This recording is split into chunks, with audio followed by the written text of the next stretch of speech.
digital arena, on the app, on your smartphone, on X, YouTube, and Facebook. The Sportscast. Expect the unexpected. The Donut Bag presented by The Sportscast.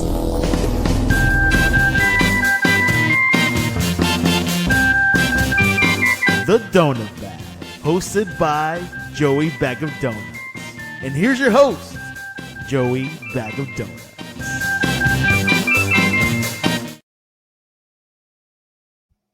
I'm telling you, I should just have the music running in the background the whole time. Just have a dance party, like talking Steelers while we're dancing, maybe singing along or something like that. Maybe have a Steelers rap, like yo, yo, yo. When I go to the game, I pay a lot of bucks. I don't know about this team, but it sure seems like the Steelers sucks. Yo, yo, yo. Oh, what's going on, everybody? Welcome to the Donut Bag Podcast, part of the Sportscast Network. It is me riding solo tonight, and I don't know how this could be longer. This could be short. It depends on what. Hi, Carl. Yeah, I am spitting fire. I would be a very bad rapper, or maybe a good one. I don't know. I've always I'm a shower. I always sing in the shower and stuff like that. So maybe I would be good at it. Let's talk about the Steelers. Seahawks 31, Steelers 17. Well, I keep hearing it's early. It's early. This is September football. Blah, blah, blah. Dave, jump on now. Come on. I need a co-host. I need someone to talk to. So let's go back.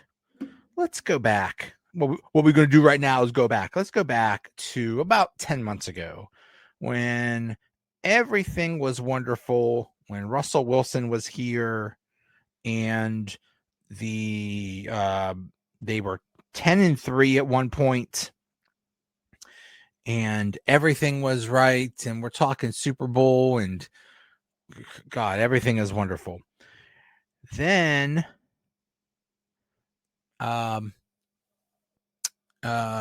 Pickens gets hurt, and they kind of go straight to hell. They lose to the Browns. They give up 24 to the Browns. They give up 38 to the Bengals, but they win. They begin their hell of a stretch where they play the Eagles, Ravens, and Chiefs, and they give up 27 to the Eagles. They give up 34 to the Ravens. They give up 29 to the Chiefs. They lose to the Bengals 19-17. And then in the playoffs, they lose 28-14. And why do I bring this up? Because basically the defense has sucked for it's not just this year. We're going back to last year. The defense has sucked. How am I going to send you?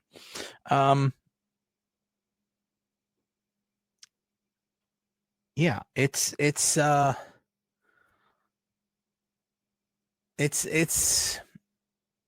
no longer just a trend. It's no longer just an anomaly. They've given up. I think this is the first time they've given up more than 30 points in many, many years. I think the last time was 1989 when they got blown out by Cleveland 51-0, and then they lost 41-10 the next week. Now they did make the playoffs that year, shockingly. But the defense was supposed to be the strength of the team, and so far it is their biggest weakness. And I don't know what to do. I don't know if they know what they're going to do. It is it's pathetic. It's pathetic. The defense is pathetic. Yeah, at one point in this game, it was 14-14. So you think, oh, and in the fourth quarter, it was 14-14. So you think, oh, okay, Well,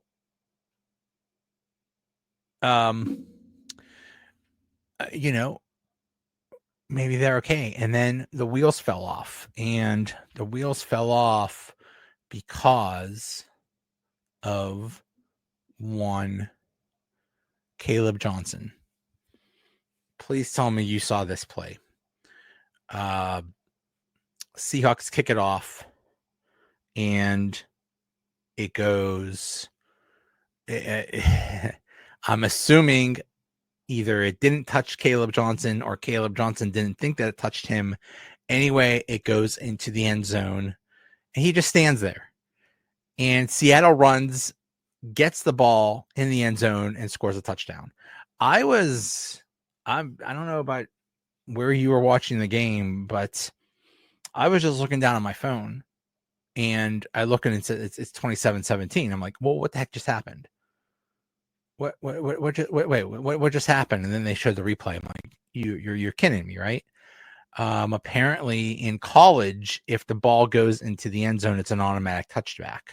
Well, this isn't college, and the debate all the past day is, well, why aren't the coaches teaching this? And the coaches were like, we freaking do teach this, you idiots. Let me bring on Dave here. Hello there.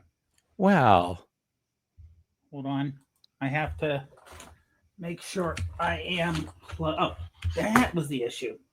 Hold on. There we go. See, dreams come true. 1 minute you're commenting, and 1 minute we bring you on. It's magic. It's magic. It's magic. Now, I was out running around when the game was going on, but I was keeping track of it and listening to it on the radio. And it's like, okay, well, they got 2 field goals to start, but that's not bad. That's not bad. Yeah. But the defense has just been. But you know what? I hate to put it 100% on the rookie, because there's no way they should have been in that position to begin with. It's not just Kaleb Johnson's fault. Oh, I know. But everyone, it's always the one big splash play that goes wrong. And I'm trying to remember. Barry Foster, decades ago, did the exact same thing. And he was a rookie. Yeah. Yeah. In 1990, the Steelers were playing the 49ers. Same exact thing. It was a kickoff, and Barry Foster didn't know the rules. He just let it go. 49ers jump on it. I believe they scored a touchdown or something. They definitely had possession of the ball. Yeah. It wasn't an automatic one like what happened this past Sunday. Was that? I think that was Chuck Noll's last year. If it was not his last year, it was his second to last year. And he did, I believe he benched Barry Foster for the rest of the season. Yes. I'm wondering what's going to happen to this kid, because it's been a mess with him.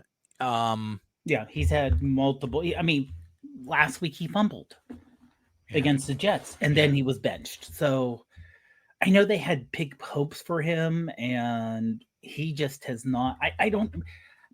It could just be the step up that he just hasn't caught on yet. I hate to give up on a kid his rookie year. But like you said, for me, yes, that was kind of like, we're like, okay, we're still close. We still have it. Oh, now we're 2 touchdowns down. We're screwed. Yeah. But the defense, 2 weeks in a row, like you were saying, bad defense. And okay, TJ may be being double teamed, triple teamed, whatever. Where's he been? TJ Watt is what he wanted to be the most the highest paid non-quarterback. Yep. And he has this contract negotiation and all this stuff. I believe he hasn't had a sack in 6 games or something like that. And people are saying, "Oh no, you don't understand. He's actually doing stuff. He's drawing coverage so that the other people could do stuff." Like, no, give me that. No. We need to see more out from him, man. Yeah. Yeah. We I mean, there should be. I understand, people's, injuries and things. This is why you're paid as much as you are, and you should be in the contention for Defense Player of the Year. You can take over a game by yourself. Yeah. Now, whether he's, I hate to say aging out, but starting to lose a step, or he's got a niggling injury or something's going on, but he's not taking, it's not like, oh, he's double teamed, we still can't stop him. That's why you pay someone that much money. Exactly. Not to be above average. Not to be above average, to be the best. And he has not been the best. Yeah. Yeah. But it's just the entire defense has just been ridiculous. What is it? What did Kenneth Walker 105 rushing yards on 13 carries and 1 touchdown. Yeah. Last week the Jets were running wild. Oh, it was Hulkamania. Yeah. This is just it's ridiculous. It's like, and this now keep in mind, this is after last year when the playoff game last year, the Ravens ran wild on the Steelers, and I think it was almost 300 yards rushing. Yeah. And their emphasis all off season was, we got to stop the run, got to stop the run. And this is how they come out, just being gashed by the run every single week. It wasn't even close. It wasn't even close. Yeah. It wasn't even like, oh, well, all they have to do is make this. You can think maybe all they have to do is make this little change here, maybe a little change there. No, this is not little change. This is your defensive line is getting bullied. Yeah.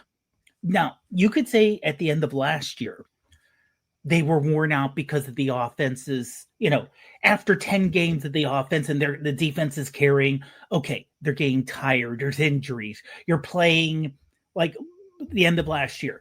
You're playing the Ravens twice. You're playing Kansas City. You're playing, all these. You're playing the Jets and the Seahawks. The Jets just in week 2, got beat pretty damn bad. Yeah. It wasn't a matter of the Jets were that good. The Steelers were that bad. And the Seahawks should not have been that good. I thought the Steelers were going to win in a low-scoring game because Sam Darnold sucks. Well, guess what? He doesn't suck. He went 22 of 33 for 295 yards, 2 touchdowns, and 2 interceptions. He's just fine, or at least the Steelers made him look just fine. Let's say, yeah, he could still suck. The suckage could be there, but the problem is the Steelers could suck more. Yeah. And do you remember? And I remember someone said this in training camp. This could be the best defense of all time. One of the players said that, and then Tomlin said this defense could be historic. And technically, he's right because they are making history, just not in a good way. No. And I wonder. I mean, you don't want to, like you said, it's week 2. You don't want to panic too early. But it's more than just, we schemed bad. Or, I think we're getting, how long do you keep a defensive coordinator when they've not been great on defense under him? Yeah. At what point do you say, or offensive line coach, and you say, well, the players really, we have drafted a lot of high round players and they really haven't stepped up. At what point was it the draft? Was it the coaches you have now? Something's missing. Did you pick the wrong players, or are you coaching them worse, or both? I don't know. I don't know, but it's such a bad look. And I've heard the excuse, well, there's injuries. Deshaun Elliott and Joey Porter Jr. were hurt, and Derek Harmon isn't out there. Derek Harmon better be like a combination of Mean Joe Green, Reggie White, and Aaron Donald or something like that if he's going to make this much of a difference on the defense. Yeah, he better be like Stone Cold in the late 90s or something like that, just going through people. That's the expectation for him. But my goodness, this is just unbelievable that they're getting bullied. It's just sad.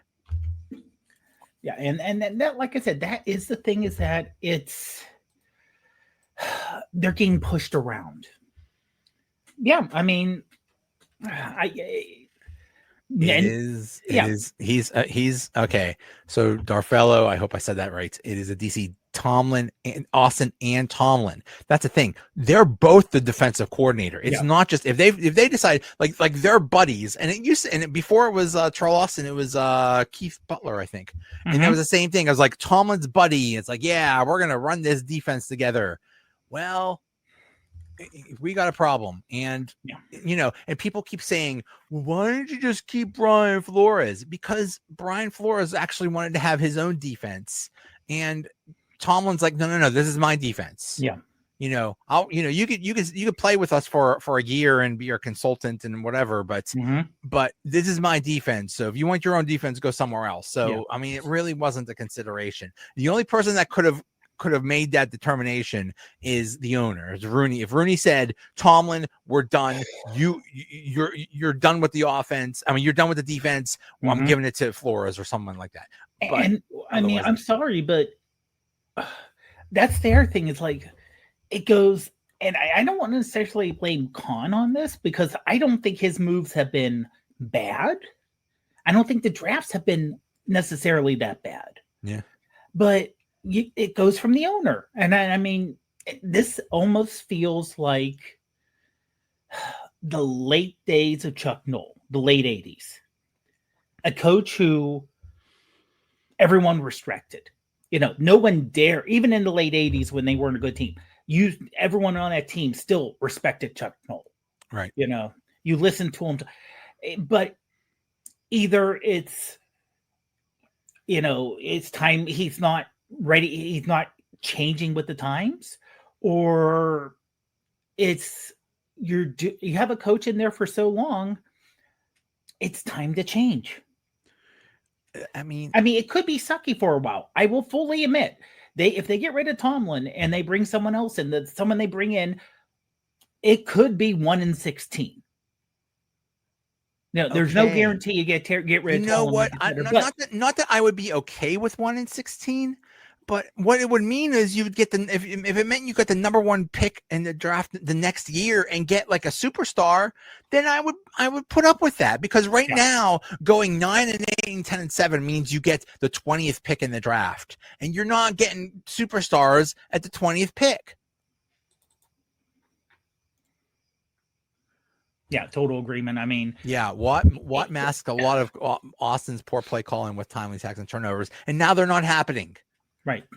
I mean, and what is he? How old is Watt? 30, 31, something like that? I got to look it up. But yeah, he's getting to the age, and it sounds weird because you're that young, you should not be dropping off. You people, you think in the average person, but for a high-level athlete, you can go from a 100 down to a 97, and that's enough where you're no longer elite. Look at Jalen Ramsey. Jalen Ramsey is still elite, but he is only old 30. too. He's going to turn 31 in October. Okay, Jalen Ramsey is still very good, but he's getting older too. Yeah, and that little split second. I mean, there was that bomb to Smith and Jigba, like barely, like Ramsey almost had it. He almost was there. Just a split second difference. But that split second is the difference between a breakup or an interception and a touchdown. Yeah. So, and this is where you have to get players who, like Rod Woodson later in his career, he understood he lost that step. Yeah. and he adjusted to make up for it. Yeah. He's like, okay, I can't play mentally like I used to. So I'm going to have to change positions. I'm going to have to change things around because I don't have the physical skills on the level that I needed to do that. And now, like I said, who knows? But, the way TJ Watt plays, the way defenses play, and as quick and as hard as they hit, that's a lot of wear and tear on bodies. But it should not be showing for someone who did not play preseason. I'm guessing took a lot of time off in training camp, right. And Cam Hayward too. They're not worn down yet. These should not be worn down. These should be fresh bodies. They should not be worn down, but they're not in football shape yet because they hardly did anything. Yeah, which is really annoying. Like, we should have seen this coming. Why did I predict them going 18-0? What was wrong with me? And last week, it kind of covered because they won. Right. Winning covers everything. And why did they win? They won because of a crazy 60-yard field goal by Chris Boswell. And that's it. You know what? And if they went 0-2, this would have been a completely different conversation. And we would be like, there would be riots in the streets if we went 0-2 and we lost to the Jets and Seahawks. But we won, so 1-1. So it wasn't even the field goal. It was the pass, the deflection pass. That was crazy. If that pass gets dropped, which it should have been, or then all of a sudden they're 10 yards back. There's no, I'm sorry, Chris Boswell's good. 70 yards is a bit much. Yeah. Even for him, even though he's the one who could do it. But, I mean, and like you said, I think Aaron Rodgers has played good. Yeah. He has not played bad. The offensive line still is waiting to gel, and they played in the preseason, but there was injuries and they didn't have the time really to fully gel, and they haven't been playing in their positions for that long. So we know offensive line takes a while because it's a unit. The big story of the Jets game was Broderick Jones. Oh my God, he's so horrible. He's so horrible. Well, this game he was a little less horrible. So there's improvement there. So yeah, but I mean, I could just be the makeup of the defense. What I keep hearing is Keanu Benton. They play him at nose tackle and he's getting like destroyed because he's just not a nose tackle. He's playing out of position. He should be an end, but he's playing nose tackle. Well, Tomlin's been asked about this. They've been asked about this. And he's like, no, we're not changing him. You're not changing him because, oh my God, you would have to admit that you were wrong about something. You'd rather lose than be wrong. You're wrong. Yeah. And you know what? That happened last year. Last year was like, oh, well, okay, I understand the guy's injured. You're saying Dan Moore can't move over? He's actually it's actually impossible for the veteran to move over. So you're asking a rookie to flip sides and No, we're going to do it. Or, we're going to put Najee on sweep runs. Right. No, that's not, no. I mean, it's like, okay, you have a scheme. You have to either get the players to match your scheme, or if it doesn't match, I don't say throw out your scheme, but you have to make adjustments. So I'm going to bring wrestling into this. Paul Heyman was a genius because he knew how to maximize someone's positive and minimize their negative. Right. Oh, you're this, but you're bad at this. No problem. We're not going to worry about this. We're going to look at this. We're not going to look at that. He didn't try to force someone, oh, you're not, you're afraid of heights, let's say. No, we're going to make you into a high flyer. Right. Right. Like I said, if Penton doesn't have, if he isn't, Casey Hampton, I'm going to sit here and take up two guys and you can't move me. then don't play him like that. Okay, Right. he may be better getting up the field. He has great. Use him where it's necessary. You may not have a nose tackle on this team. Adjust. Right. This is why you're Right. paid millions and millions and millions and millions of dollars. And if you're let go, you're still getting millions and millions and millions of dollars. Yeah. Another problem was, a good coach schemes to player strengths. Another problem is last year the linebackers were Patrick Queen and Landon Roberts and Peyton Wilson would come in a little bit. Well, now it's just Queen and Peyton Wilson. They don't have that big thumping run stopping linebacker anymore. Peyton Wilson sucks and like he might be good at defending the pass, but he's not good against the run, and he gets his butt kicked. So that's another problem. It's like, why? And now I think it was supposed to be, I think his name is Malik Harris. I think Harrison. I think that was supposed to be their run stopping thing, and I think he's hurt or whatever. But still, you got the wrong players, or you got the wrong scheme, or something. You got to change something. This is not working. Oh, anyway, not to be critical. No. So another thing about the whole Kaleb Johnson debacle is, like you said before, they were counting on him pretty heavily. The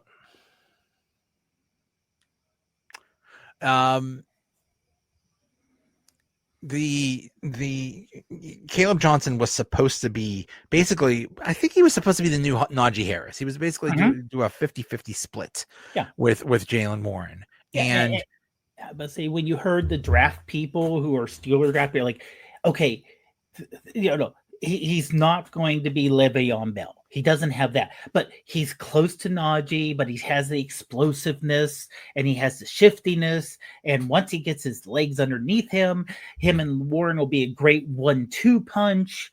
And the third down back can just be a third down back. And whether he, like I said, we hear people all the time who play in the NFL. The step up from college to NFL is massive. And some people, it takes more than 1 year. I mean, Troy's first year wasn't great either. We remember that. It was like, is Troy Polamalu a bust after 1 year? Is James Harrison a bust? I'm not comparing that, but I'm just saying 2 games. But it doesn't seem like he's caught on.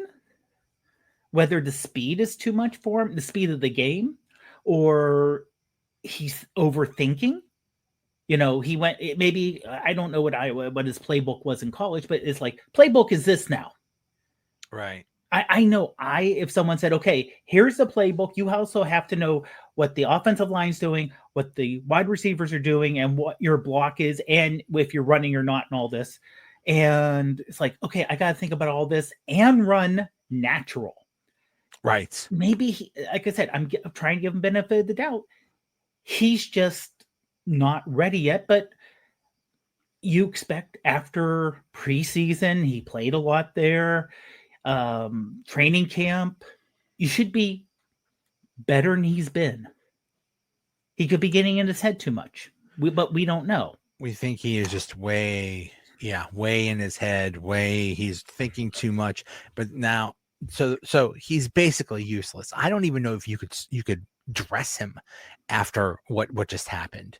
I mean, now to his credit, he did face reporters after the game, which I mean, after you a lot of players don't. A lot of players just skip that. So, but anyway, so right now, and so Jalen Warren had 48 yards rushing on 14 carries, which is 4 yards a carry, I believe. But he did have 86 yards receiving. And I don't know if you saw the play where he just he just basically went through the entire Seahawks team and almost scored a touchdown on like a 75-yard play or something like that. That was amazing. And that's his specialty. He's great at catching and running and stuff. So, okay. But I guess we got to, because the only other person is Kenneth Gainwell, and Gainwell is not that dude. Gainwell is just like a third down back. That's it. So now everything relies on Jaylen Warren. I guess we're going to see if he's good enough because that's all we got. Yeah, and like I said, he's never had to before, but does he have the build to say we're going to? Of course, they may not run him that much because it doesn't seem like they really stick to the run that much, and the offensive line has not been great at the run. So, is this a team? I know, all the way from Rooney coming down saying, "Oh, we're a running team and we're hard nosed and we're going to push him off the ball," and you're like, yeah, that's not what you guys are good at. What you guys are good at are short to medium passes, the occasional bomb, and now it could be later in the year they get better running, but you really, especially, I know the Ravens split to start the season, but they lost to the Bills. Right. So it's not that bad. I don't want to say it's that bad, but losing to the Bills that close, as a team, you would not feel that bad. So being in the division with the Ravens, you're like, okay, unless someone gets hurt, they're going to win the division. Unless you're just giving up on this year. And if you're giving up on this year, why did you bring in Aaron Rodgers? I don't see if things would have fallen in perfectly, I would have a lot more hope. But it's like, oh, we drafted this running back. He's going, oh, wait a minute. He's not all that. Well, we got this great defensive lineman that we got as a rookie. Oh, and he's injured, which happens, unfortunately. But would Derek Harmon make that much of a difference? You hope. But should a rookie make that much difference on your defensive line? Well, unless he's like the top 5 pick. Right. Overall. Unless he's amazing. Yeah. Mm-hmm.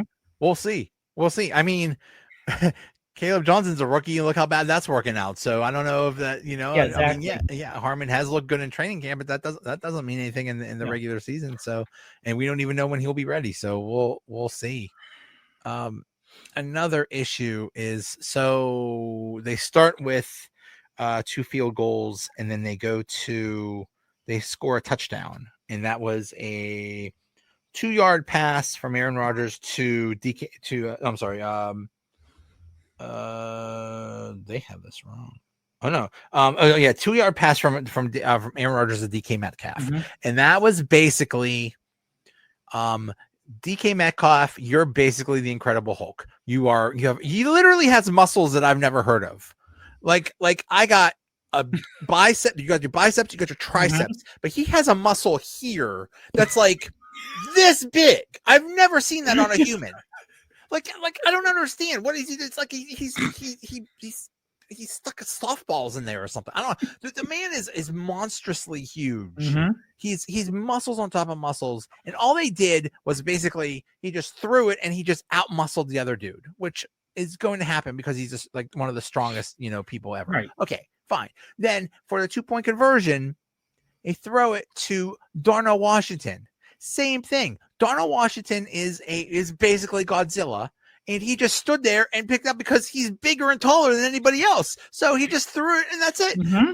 But then they stopped doing that, and they didn't do that last week. It is so frustrating. Just give it to the big strong people. Have him. This is why you have them. Yeah.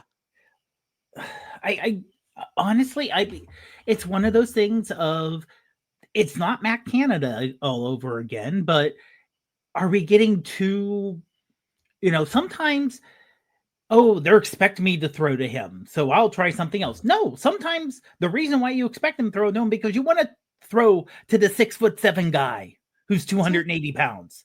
Keep it simple. Yeah. Yeah.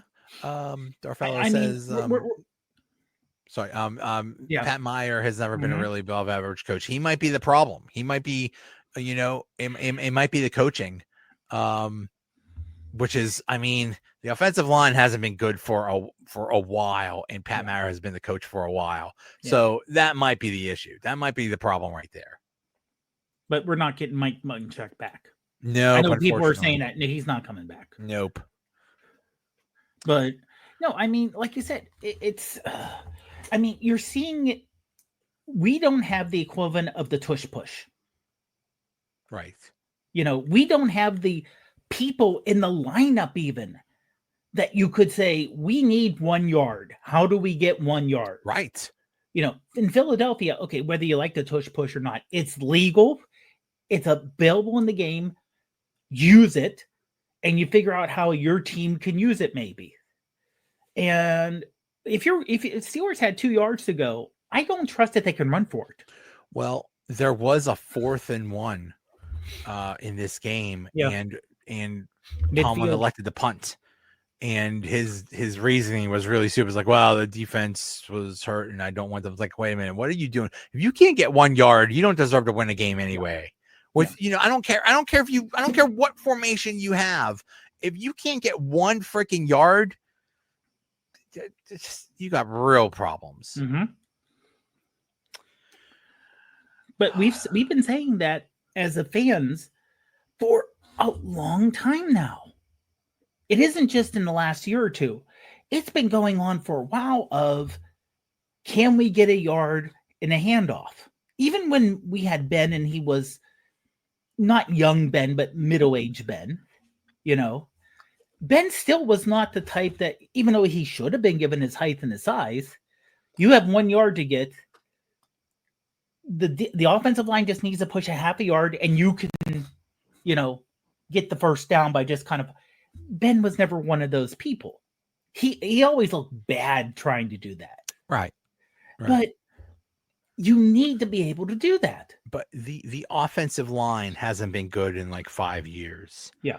And it's just it's ridiculous. And it's like, okay, we drafted this tackle and we drafted this tackle and they're young and they're coming together and stuff. It's like, but when's this gonna happen? What, are we going to wait till October or November next year? What's Mm-hmm. That's a big question. Like, I don't know. But this team has major problems, and they better fix them real soon. And unfortunately, we can't say they have they have this figured out. Like mid part of the 2010s, the offense is amazing. The defense needs fixed. No, we can't say that. The only thing that should not be touched on the Steelers is Chris Boswell. Here's what drives me crazy about that. So in the 2010s, it was Ben, Antonio Brown, Le'Veon Bell, best offense in the league, and the defense was just okay. Okay, whatever. And for some reason, they decide, well, let's go, when all those guys are gone, let's go. Let's make this a defensive team. And we'll get a rookie quarterback and a rookie and all young players on offense. And they'll be just good enough, but we're going to win with running and defense. Yeah. Buddy, it's 2025. This isn't 2007 anymore. This isn't 1965 anymore. Who's winning with defense now? You have to have a high-powered offense in this day and age. All of the rules, every year, they benefit the offense and go against the defense. Oh, yeah. If you lay a hand on a quarterback, they're going to call you for a penalty. It is not a defensive league. It is an offensive league. And trying to win with defense is just dumb. Not to be critical. I don't know. And that's, like I said, maybe that's why it's time not change because of failure, but a change because someone's been in the same position for too long. Yep. And I don't say getting comfortable or not working hard. I don't think Mike Tomlin is taking it easy or he's not trying. No, not at all. He's been a head coach for this long, and he is not someone who changes easily. Yeah. Some head coaches would have that ability to say, okay, I have different personnel, so I'm going to have to make some changes here. He has not shown that in the middle of a game. Right. They have lost games because they dominate the first half and the other team made changes at halftime and he just kept on doing the same thing. Right. Do I think it's time to panic? Yeah. Right now, yes. Because this is the easy part of their schedule. Right. Wait till it gets hard. Yeah. Yeah. I mean, it's going to be easier because they're not going to face Joe Burrow. I feel sorry for the guy. I really do. 3 months. That poor guy has to be. He should. They should have a rescue mission to get him off that team. They should sneak in the middle of the night and put him on a helicopter or something. Get him away from Cincinnati. But yeah, this is supposed to be the easy part of the schedule. So it's, I mean, you never know. Yeah, it's now they're not going to face Joe Burrow, and maybe they're not going to face McCarthy when they play Minnesota in Ireland, and maybe they who knows what's going to happen. But still, it doesn't matter. They make every team look like the greatest offense ever, and that can't continue. And the only way we can stop that is if Aaron Rodgers throws 4 touchdowns every game. Yeah, that's not happening. No. Especially with the offensive line play, because eventually someone who's 41 who keeps getting hit, and you know what? And I will give this for Aaron Rodgers. He's not cowering. He's going out there trying to make plays. He's going out and he's moving. He's just not staying in the pocket and not moving. He's rolling out. He's throwing on the roll. He's doing all that. And he may be able to do that now.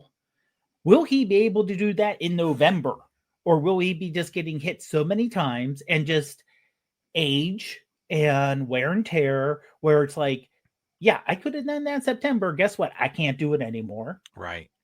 And then we have Mason Rudolph, who, okay, I don't think Mason. I don't think this is a 1-16 team.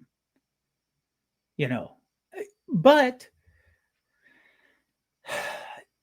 is it time to panic? If I was Steelers coach, I would think time to make changes.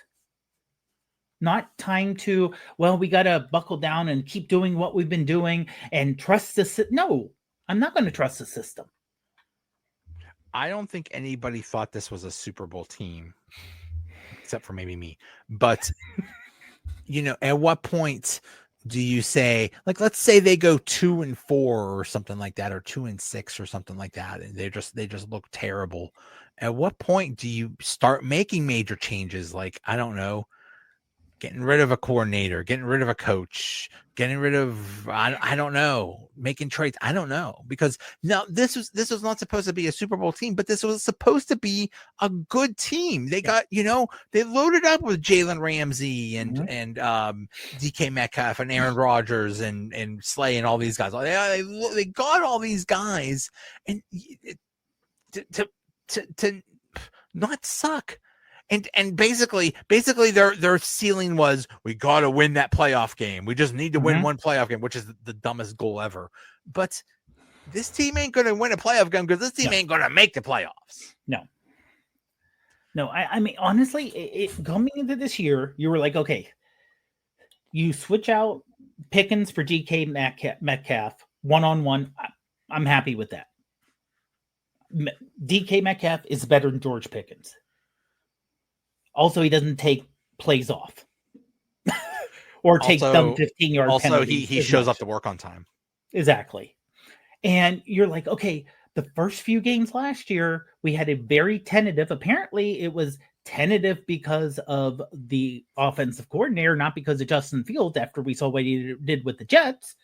But if we had Aaron Rodgers as a quarterback, as he's playing now last year, they'd be world beaters, right? Because the way the defense was playing, and we're like, oh, we're better this year because some of the defense has gotten a little older, but we have new players and the offensive line's finally in the right position, and we're gonna.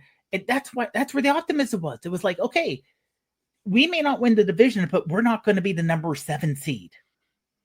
We're going to be the number 6 seed, or maybe the number 5 seed. And then we won't have to play a great team in the first round. We could win And then once you get past the first round, things happen.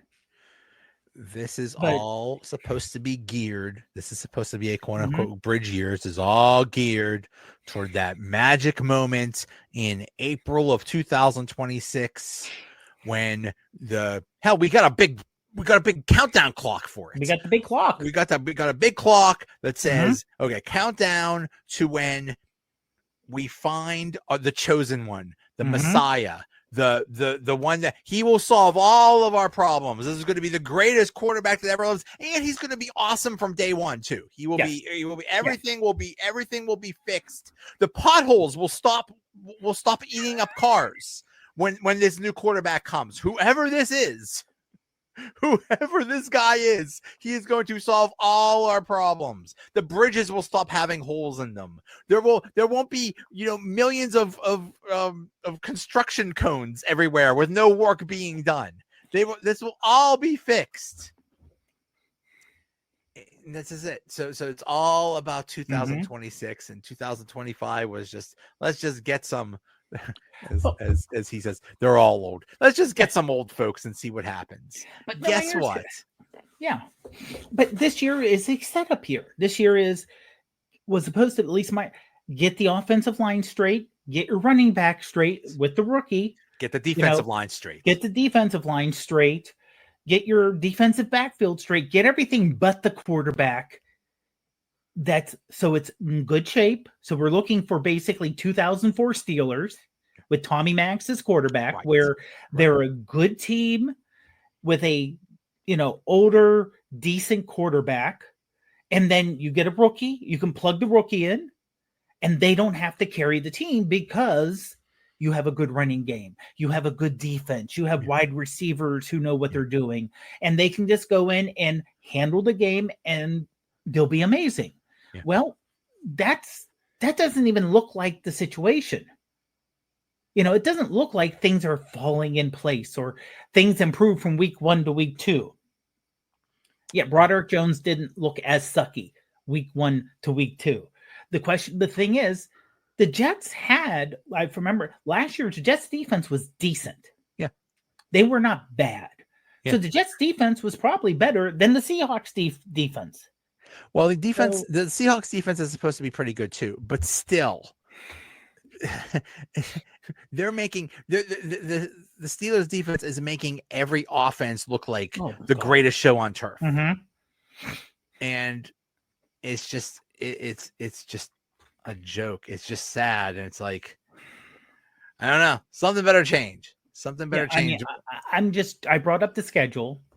So next week at New England. And then we get the game over in Ireland. And then the Browns. No, then an off week, then the Browns, I think, right? I believe so, yeah. Yeah, because October 12th. Yeah. So off week, then the Browns. And then the Bengals. That's a win. Really? And then the Packers come here. Yeah, I don't know. Hey, I'm assuming the backup Bengals quarterback is going to suck. I don't think he actually sucks. He might actually be okay. All you need is decent, apparently. Yeah. You don't need great. You just need decent. Packers, if they're playing, unless they make a major change, the Packers are going to destroy him here. Listen, they better. And the Colts are playing good. There better be like every play better be a penalty for too many men on the field, and that's just to protect Aaron Rodgers because that defense is nasty, and Micah Parsons is a mean SOB, and Aaron Rodgers is going to leave that game in a body bag. Aaron Rodgers is not going to make it out of that game alive. My goodness, especially against his old team. Yeah, they really want to stick it to him. You better get the casket ready. That's going to be like Undertaker levels of that'll be a casket match. That's gotta be Kane. You better get Kane or something like that. Suddenly the Colts are good, so that's Danny 2 times. I don't understand, or the Jets are really that horrible, which is I kind of believe that, right? Because they're not playing good either, the Giants. So yeah, I mean, or it could just be they got lucky 2 weeks in a row. But I mean, it's early 2 weeks, but I mean, looking at that last 6 week stretch, kind of like last year. Right. It's very hard. Bills, Ravens, okay, Dolphins, yeah, that's a gimme. yeah. That's the Lions only and Browns, but Browns, Lions but Lions that's look in awesome Cleveland. That's in Cleveland. in Cleveland on December 28th, which is always It's gonna be nasty horrible weather, and it's their Super Bowl because that's Mhm. all those pathetic people have to play for and have to think about is Because beating us. no, even though you could be going into a game against someone, let's say, who is undefeated, and the other team is favored, and you just lost to a very to a below average team or an average team, but you're playing at home in front of crazed fans. Anything is possible. Anything can happen. Yeah. Admittedly, I would love to see the Steelers do the equivalent of what West Virginia did on the touchdowns and put like a defensive back or defensive end in the backfield. I'm sorry, I'm not familiar with what you're talking about. Was there a game this past weekend? I think there was. I think there was somewhere a game. Yes. Listen, my college team lost. My pro team lost. My soccer team lost. I played chess. I lost. I was losing all over the place this weekend. I was afraid to go out the house. I was going to get run over or something and just keep losing. It was a bad weekend for me. Thank you for waiting till the end to bring up that. Hey, you won. Kudos to you. And I guess they're not going to play for another 3 years or some crap like that. Yeah, because of scheduling is coming back. Sucks. It's coming back in 29. So at least they already agreed to it. Yeah, come on, play But, every that's year. The kind of rivalry you need to have. Literally, I saw so many West Virginia fans like crying. And now that was not a fun game because I mean they were down for a lot of that game. Yeah. So it was not, and then they come back at the end, and that's great. But I mean, it wasn't like an easy win or something. But at the end, like I saw people crying, singing whatever the heck that song is. But that's what it's such a good rivalry, and it's just ridiculous.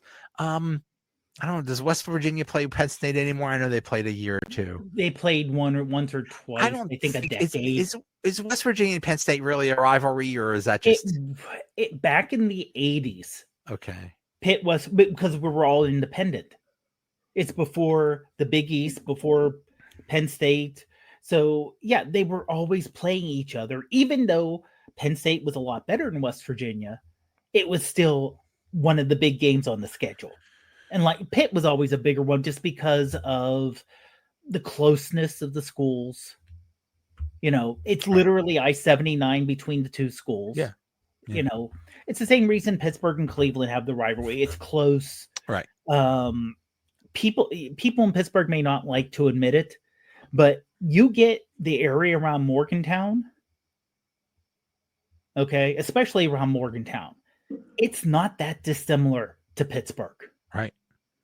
The two cities are pretty similar. Yeah. They should play. The biggest mistake was, I guess, Joe Paterno wanted like an Eastern Conference or something like that. There would have been like Pitt, Penn State, West Virginia, Syracuse. I don't know who else would have been in it or something. All the Eastern schools. It would have made sense. Now it's just madness. Now it's just stupidity. With let's put USC in the Big Ten. That makes sense. Pitt, in the ACC, there's California, which I don't know my geography that well, but I don't think California is on the Atlantic coast, you dummies. Yeah. I mean, and then West Virginia playing, Iowa and all that crap. Like that's a bunch of crap too.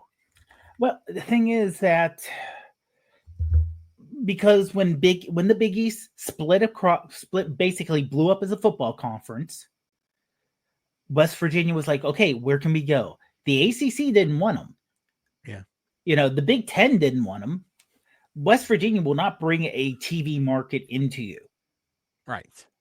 Morgantown is 30,000 people. That's why Temple is in the or no, I'm sorry, Rutgers is in the Big Ten Mhm. because New York. we got the New York market. Nobody knows in New York knows what a Rutgers is. They don't know it. Like what a joke. Come on. And like I love that Penn State's like they're such snobs. They're like, oh, we can't play Pitt. We're too good for them. It's like, no, and like our rivals are Ohio State and Michigan. Ohio State and Michigan don't know you exist.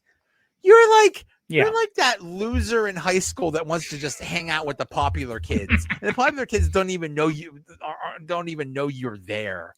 Yeah, Come I mean, on. they have their, and honestly, Michigan and Ohio hate each other. Exactly. The entire states. The entire states hate each other. Ohio, yes, they literally went to war, I believe. Yeah, over Toledo for some reason.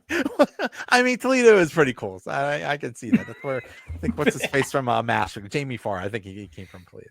The Tony Mudhens, Paco's yes. Pickles or something like that. So I mean, yeah, it's a pretty cool time. Yeah, it's worth going to war over. But yeah, they literally Ohio State, Michigan. They won't even call each other by name. They'll just say that team up north or something like that. Like there's a real hatred there. Oh yeah, they don't know Penn State exists. No, and honestly, I think the Big Ten cares because Penn State is occasionally good. They will occasionally be in the running for a national title, and it brings a lot of eyeballs to the conference. But there's no, and I mean, I remember people in the spring saying, okay, because the conferences make no sense in college football anymore. Right. If we were going to make conferences that made sense, here, and they were kind of making a lot of sense, but they were all regional. The problem is the Big Ten could not have the Big Ten network and get billions of dollars. The ACC could not have the ACC network. The Big 12 could not have the Big 12 network. Right. Because you need that to pay these players tens of millions of dollars. I know the last thing that anybody wants to think about is these actual student athletes, but it is absolutely ridiculous if you're in, I don't even know what the Big 12 conference is, but I mean, people in West Virginia have to travel pretty far to get to Texas, Iowa, stuff like that. People in, with California in the ACC, that means you got to go across country to play like a volleyball game or some crap like that. Like I can't imagine the cost. And it's all about football, but what about those smaller sports? Yeah. I just brought it up just to refresh myself here. And this is just because I think they just joined. University of Cincinnati is the closest to West Virginia. Okay. So, but they just joined. Before that, I think Iowa State was the closest. Crazy. It's crazy. And then, like you said, then you have the Oklahomas and the Texas and the Houstons, and Colorado is in the Big 12. Yeah. In Arizona State, University of Arizona. Not the online university. So, I mean, it's ridiculous. It's ridiculous. I think eventually it'll go the way of just won't be conferences, and it'll be like it is in European soccer, where you have like a Premier League, and that'll be like all the big teams, and then there'll be a league under that where you could like be promoted and relegated or something like that. It's like something like that. Like, but still, it's just there has to be some kind of rules. There are no rules right now. It's just madness. I just like how a player's like, well, I mean, it used to be, wait till you go pro. That's when you make your money. And now it's, I think I'll stay in college a few years. I'm making like $8 million a year. I'm good down here. Like it's the craziest thing. Well, that's why everyone's saying that Arch Manning won't come out this year. Right. Stay in college. It's not, like you said, it's not a matter of, if I don't go out this year and I get injured in college next year, I'll miss my big payday. You already got a big payday, right? If you're on the upper level, right. And the fact of, I can enter the transfer protocol and go to 3 schools in my college career. Right. That's the weirdest thing. Yeah. That's the weirdest thing. It's like, okay, if I'm a college and say, okay, we want these really good players. let's get him. Let's pay him a lot of money. Let's get this player. You got him for 1 year. Like what, like, you know, like the Steelers say, oh, we want TJ Watt. TJ Watt, we want you for 5 years or whatever. Yeah. And then you sign a 5-year contract. Like, how is that not a thing in college football? How is that thing? It's like, no, you only got him for 1 year. That's it. And then he could just go jump to another school. It's sad because it's let's say a smaller school like a Pitt or West Virginia has, and it's funny calling them a smaller school, but you know, relatively they are. Yeah. But let's say that they get like a superstar player or something like Mm-hmm. that. They're going to be gone. They'll go to Ohio State or something like that if they're really, Mm-hmm. really good. Like what are we doing here? You're just a feeder team for the bigger teams, and it'll be like baseball. Well, it's also because the NFL and basketball are too damn cheap to have their own minor leagues. Yeah. I mean, NFL. Why would NFL have minor leagues? They have colleges. You don't need them, right? They don't have to pay anything for colleges. Yeah. Yeah. How funny is it that instead of paying for, because you would think that like the USFL or XFL, whatever the heck they're calling themselves these days, you would think that would be like work into a minor league or something. Like, no, we got these guys are paying each other millions of dollars. We don't have to pay a cent, and they're doing all our work for us. Keep that up. It's brilliant. It's brilliant. And I mean, hey, in certain towns, college football is a religion, and that is the state of West Virginia, the entire state, because even though Marshall has gotten better for a long time. Oh, you okay? Yeah. No. Okay. I mean, yeah. But I mean, when I went to WVU in the early 90s, Marshall was just converting from Marshall College to Marshall University. You know, they had Randy Moss 1 year. Other than that, they didn't have, their football team was a joke. If in the entire state of West Virginia, literally the entire state had WVU, and that's it. You know what's weird though? I think didn't the governor make West Virginia and Marshall play each other or something like that? They did, yeah. I wish that would happen more often. Yeah, I wish like a government would say the Pitt and West Virginia or Pitt and Penn State have to play each other. I mean, because it makes sense because it's kind of like how Ohio State, I think, when they play their like their non-conference games, they play like Ohio University and Bowling Green and stuff like that to keep it in the state. Hey, I don't know. I don't know. It's just a broken system right now. It is. I hate to say it's never really been fixed. It was never worked. I mean, I hate to say I don't want to say it's broken now because it's broken, but it's not like it was working.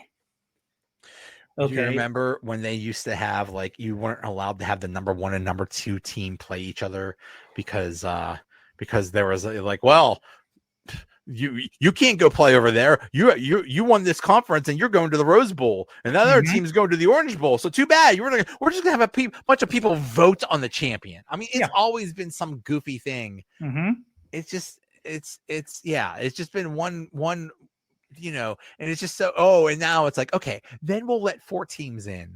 Okay, and then it's like, it's like, well. We know we really screwed things up and we made everybody angry. But look, everybody's talking about us, so this is great. Thinking there's no bad publicity. Right. I don't know. It's just we're just in this period of great uncertainty in college football, and we're in this period of great uncertainty with the Steelers. So we'll see how the season goes. But literally, yeah. I mean, if you let's say we did, okay, we're going to, and we're not going to do it, but let's say we're going to redo the prediction for this year after 2 games. It would go from, I think maybe they can win 10, maybe they can eke out 11, that you heard. I'm pretty sure they're not going to be last because of Cleveland. Right. Maybe we went from 11 or 12 wins to maybe 7 or 8, like crazy situation, 9 and 8 or something like that. But then, Cincinnati, because Burrow's out, they're weaker than they were. But I mean, the way they're playing, like I said, unless the defense just snaps into it all of a sudden and the players are playing like we expected them to, Cam's not play. He's making one or two decent plays, impact, but one or two a game. TJ maybe one game being triple team. Great. He's triple teamed. That means someone should be open. Right. Or if you triple team this guy, can you send a linebacker in on a blitz? Because he should be wide open. Oops, wait a minute. We did that. It looked like it was good. And Patrick Queen missed. Right. And he didn't. It wasn't like you're missing on Lamar Jackson. Right.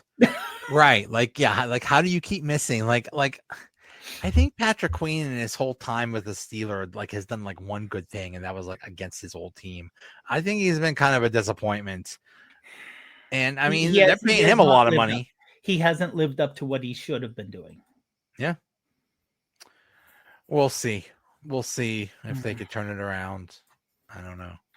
But hey, thanks for coming on. No problem, Joe. This was a nice surprise, and I guess congratulations to your. I guess something. See, now I'm not allowed to bring up 13-9 because we got our butt kicked, and you should have lost. You should have won last year too. That was like by some miracle. I don't know how the hell we won that game. So, Joe, trust me.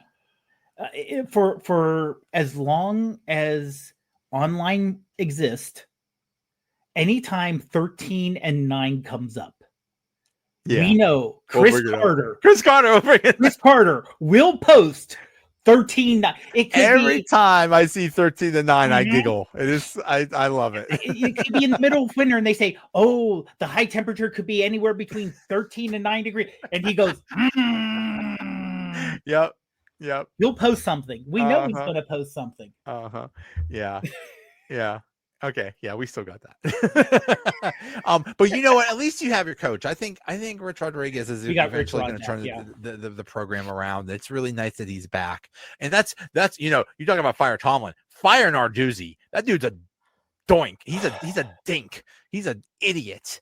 And like, I don't know how he still has a job, but it's like, it's the same crap every year. Like, I mean, being a Pitt fan is no fun. Like, they're at least Pitt, the reason why Pitt 13-9 is such a great thing is because West Virginia was actually good that year. Yeah. Pitt hasn't been good. Pitt had one good year in the last 40 years. And that was because of Kenny Pickett. And it was because of a fake slide. That's right. He cheated. Well, honestly, and I said, if Kenny didn't do the fake slide, okay, he would not have been drafted by the Steelers that high up. Because that fake slide, well, he had a really good year that year, but that was the big splash play, and that was the play where it's like, this leads us to the conference championship.